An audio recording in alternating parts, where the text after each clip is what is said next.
Hello and welcome back to my YouTube channel. It's me, Joe. All right, for those of you who don't know who I teach English to foreign students at a university in Canada, and I make videos on YouTube to help everybody get better at English.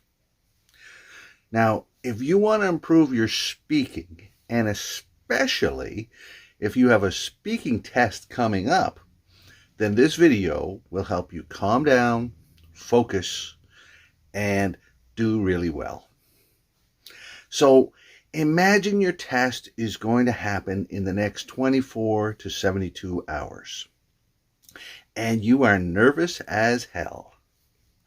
You need to get a good score, but knowing that is making you freak out.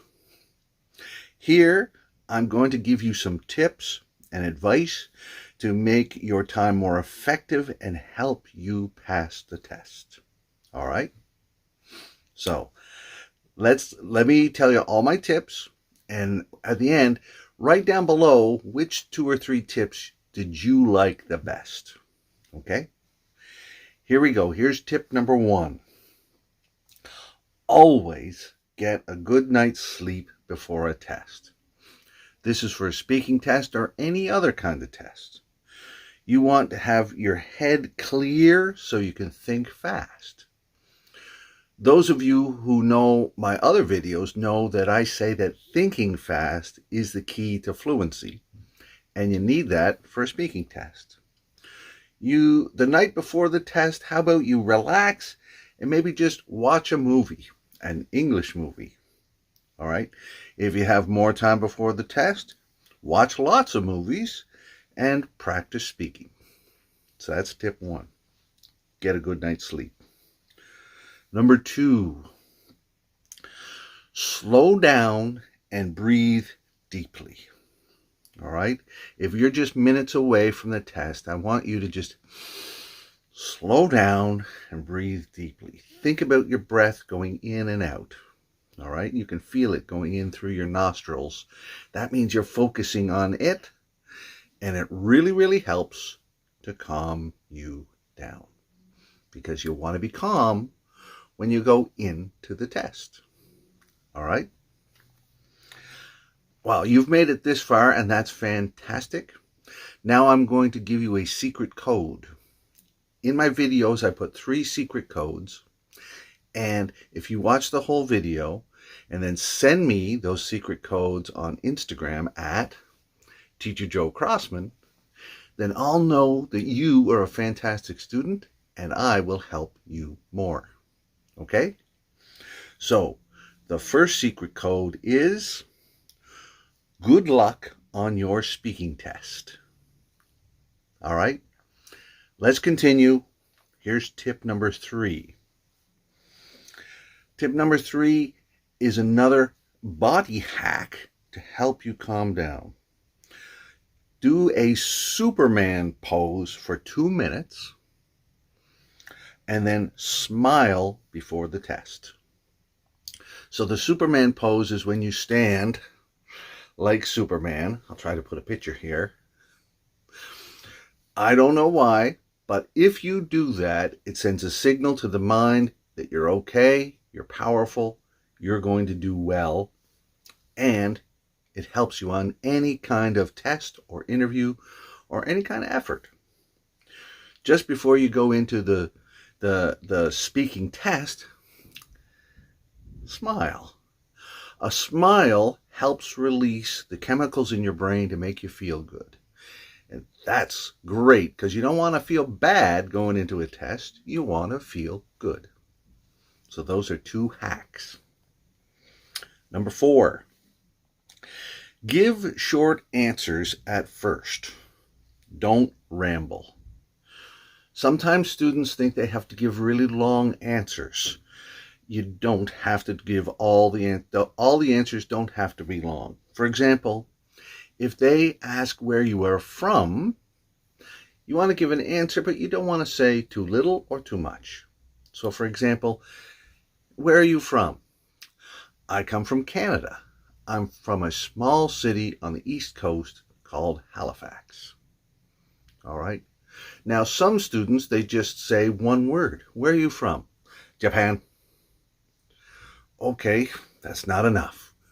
Or some students, they want to say a whole paragraph about their hometown, and that's way too much. Okay? So give short answers at the beginning of the test. You'll get a chance to give longer answers later.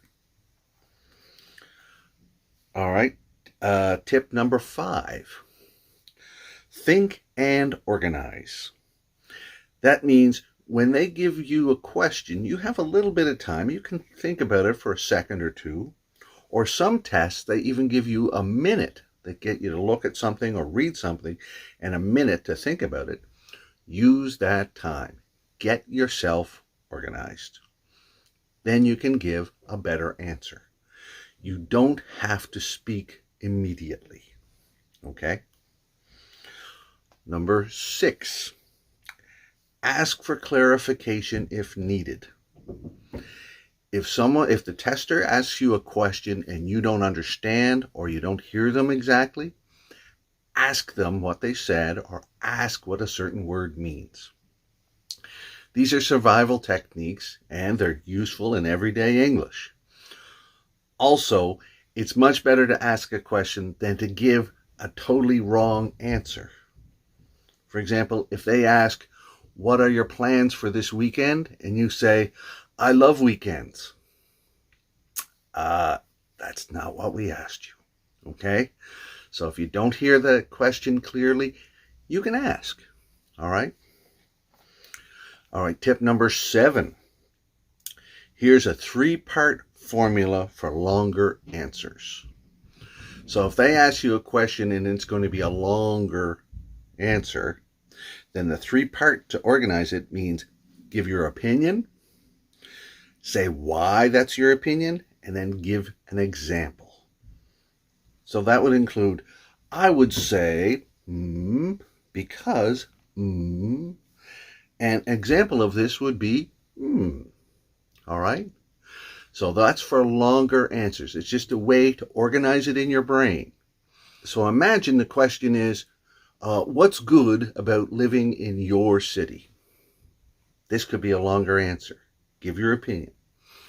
I love living in my city. I think it's very safe because there's a very low crime rate here. Other bigger cities have a lot more crime, a lot more problems. For example, I read something a few days ago about New York City and how maybe 5 or 10 people get murdered every week. I don't want that. I don't want to read news like that about my city. All right? So now, remember, you give your opinion, you give a reason, and then you give an example. And as you can tell from my example, it's not true. I just made it up. Okay? But remember, speaking tests are to test your speaking, not honesty. Now you've made it this far, I want to give you the second secret code. And the second secret code is, I hope you keep practicing. All right, let's move on. Here's tip number 8. Tip number 8 is talk to a friend. What do you mean, Joe? I'm in the middle of a test. I can't talk to a friend. What I mean is imagine that the tester is a new friend of yours. They're just asking questions about yourself and your city, your country, whatever they asked, all right, in a friendly way. It is a different way to think about it, and it helps to give you a more relaxed feeling during the test. All right, let's go to number 9. Number 9, the tip is change your mindset. Now, I know the test is coming up and you might feel worried, but I want you to change that emotion to excited, okay? I want you to think about the test not as something bad. Turn it around. I want you to think of it as something good. This is an opportunity for you to show off your speaking skills, to get a good score in school, to get a job, whatever it is for this test is for, this is your chance. You didn't even have a chance last year. This is your chance. This is exciting. Your life is going to change for the better. So think of it as exciting. Okay? Tip number 10, don't memorize answers. I see many students doing this, and it makes them sound like a robot. Hello, I am from Canada. Don't memorize answers. Number 11, don't use slang. So I know you know lots of slang words, but I don't recommend you use it during a speaking test. Either it'll make you sound too casual, so you're not serious, or worse, it's easy to use it incorrectly, and thus you might offend the other person. You don't want to offend anybody during a test. So my advice is just use normal English. Don't use slang. And here's number 12. Explain foreign words. If you have to use a foreign word, don't assume that the tester or testers, they know what it is. For example, if they ask, what did you have to eat for lunch? And you said, I had rice and kimchi. Maybe they know what kimchi is, maybe they don't, but it's impressive if you explain quickly what it is. You're showing them you know how to explain foreign words. I had rice and kimchi. Kimchi is a cabbage dish from South Korea. Nice. All right, those are the tips. And now here is the third secret code. It is, you are ready. All right. If you have more time before your test or just want to generally improve, then check out my speaking playlist or the link I'm going to post at the end of the video telling you how to practice. Okay? Now, can you tell me which 2 or 3 tips you like the best? All right? And right here, I'm going to put a link to another video if you want to check it out. You'll see a different shirt. My beard will be different. And the most important thing is you will learn more English. And by the way, why do you want to learn English? Tell me down below. That's it for now. See ya.